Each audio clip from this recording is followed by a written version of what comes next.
To log into the Blue Tree system, you're going to enter in your user ID, which is also your driver code. So you're going to put your driver code in there. And then you're going to put in your password, which is your driver code with the number 1 at the end of it. And then you're going to hit login in the bottom right hand corner.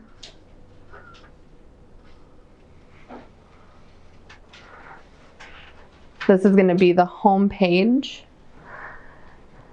You're going to have navigation, your hours of service, your messaging, and then your multi-stop.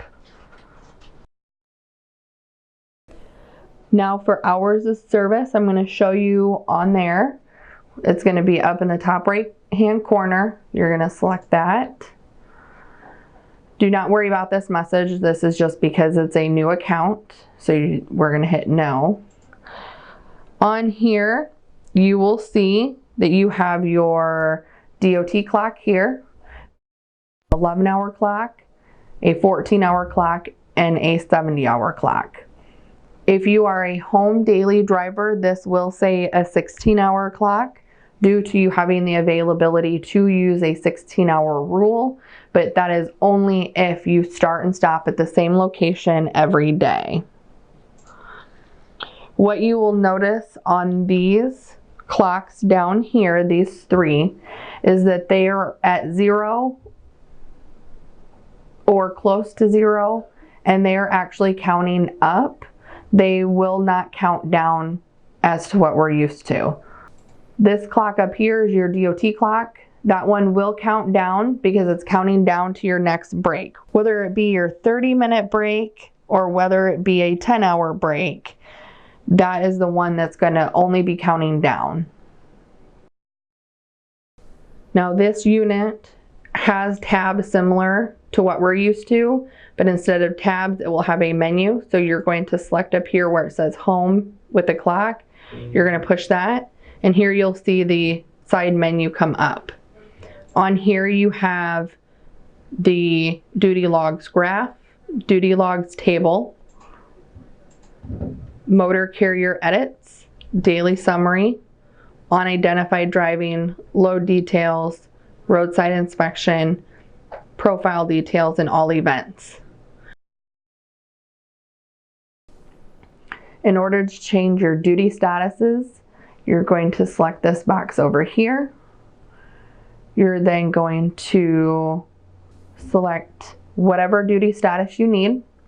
If you're going to go on duty, fueling will say, you're going to select on duty, and you're going to actually hit next, and this will come up with the options to show for your remarks. So you've got pre-trip, post-trip, fueling, DOT inspection, drop and hook is down here, and then we have a drop post-trip if you're only going to be dropping a trailer, or a hook pre-trip if only you're going to be hooking to a trailer. But in order to change a duty status to on duty, we're going to go to on duty fueling. So we're going to select fueling, and here you will see that it will say fuel. In order to change it to off duty, you're just going to select that. You're going to select off duty and hit OK, and then you will see now that it's on an off duty status. The yard move option is a tool for drivers to use now. Because of this system being an ELD platform, it will actually, after 5 miles an hour, register driving.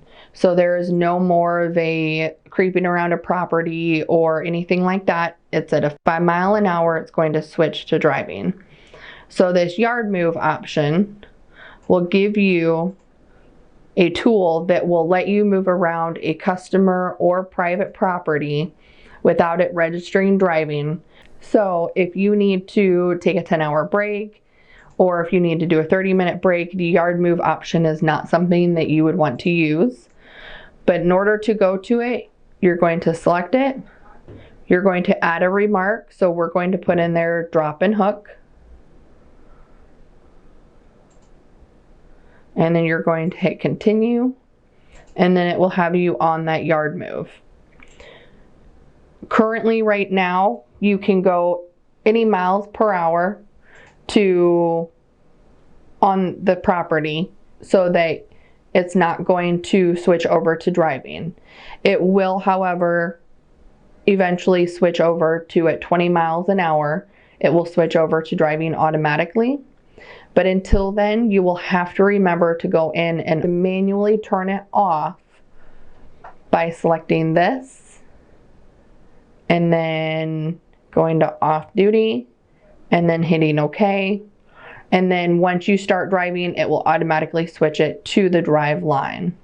If you do not do this, it will leave you on the yard move for, we'll say, 2 hours while you're driving down the road, which essentially then will be a false log. And then at that point, you would have to do a paper log. The duty logs graph is very similar to what we've seen before, where it just puts it in a graph. The duty logs table, that will give you a breakdown of your day by day, of your status by status. Here, this is where you will also go in and edit your logs. So if you need to change a duty status from an on-duty status to an off-duty, you would end up selecting the 3 dots over here, and you would hit edit duty, and here is where you can change your duty status. Off duty, you have to put in a reason why you're changing it. So you're going to put forgot to log off duty.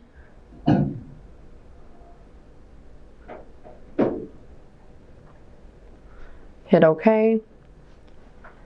And then hit accept. And here you will see it will have a green line here, and then it will give the reason as to why you changed it. Always make sure you hit the green floppy disk up in the top right hand corner to save it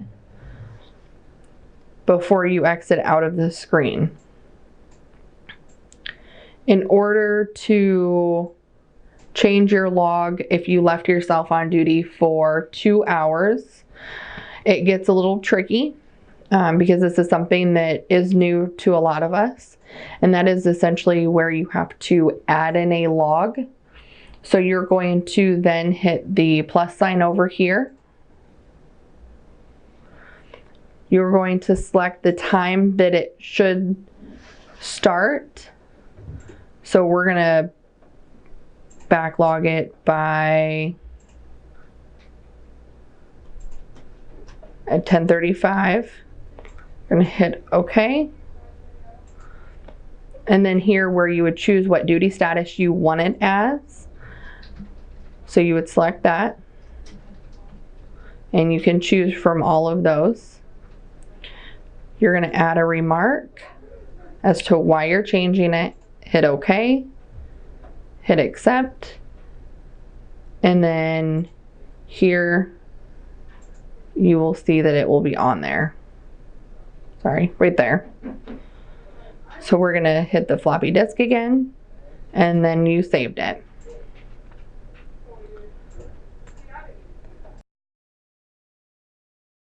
The motor carrier edits is where you need to go in if you have the home office change your logs.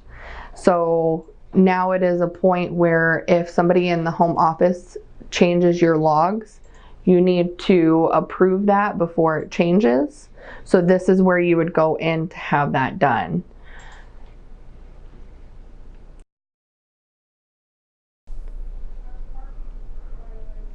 The daily summary option. This is where you go in and you can see the last 8 days to see what you did on each duty status. And this is also where you go in and approve your logs.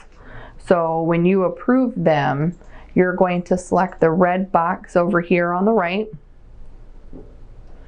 It's going to ask you if you want to certify them. You're going to hit agree, and then you will notice that it will change to green. You will need to remember to do this every day whether it's during your pre-trip, your post-trip, your 30-minute break, it doesn't matter, but you want to remember to do it on a daily basis. If by chance you wait too long and you have not approved your logs for anything longer than the 8 days past, you cannot go back in and edit those, or you will not be able to approve them. And then at that point, you will then have to contact us, and we will need to have you sign a paper copy of the log, and we will have to keep it for our referencing.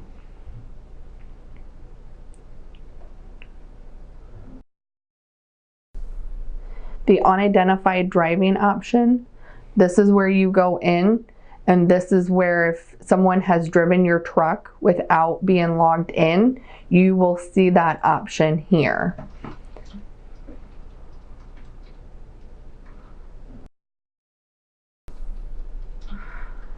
Load details is something that is very important.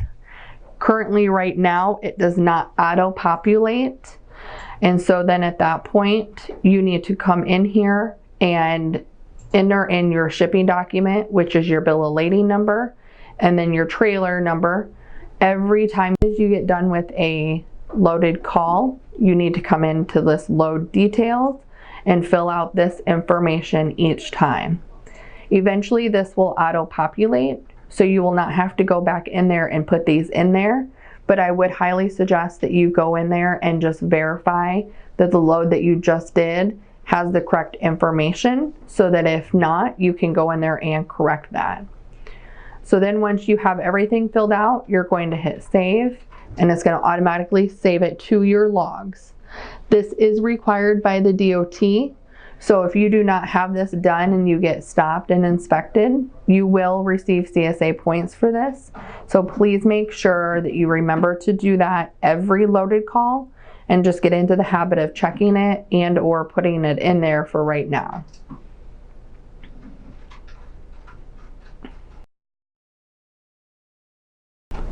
This roadside inspection is where you go in, and this is where if you get stopped by a DOT officer, they're going to ask you to either inspect the logs right then and there on this unit, or they're going to ask you to transfer them. Your sheet for the paperwork is what will cover this, so if you have any questions while you're out there getting inspected, you can refer back to that as well.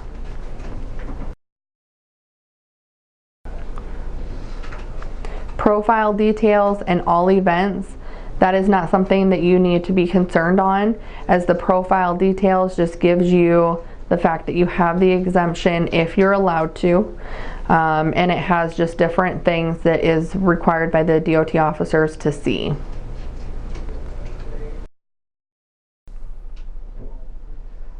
All events, it is just giving you all events. Again, like I said, this is not anything that you need to be concerned on. This is just something that the DOT officer may want to see, and or it will transfer over. In order to see the malfunctions and diagnostics that will come up on here, you've got these two icons. Here you can see that you have missing data diagnostics, and for these you can ignore them. 99% of the time they mean nothing. You can, at that point, you can clear them out by hitting the three dots over here, hit clear, and it will clear them out. The malfunctions will not clear out only after 8 days, so those will be in there for a while.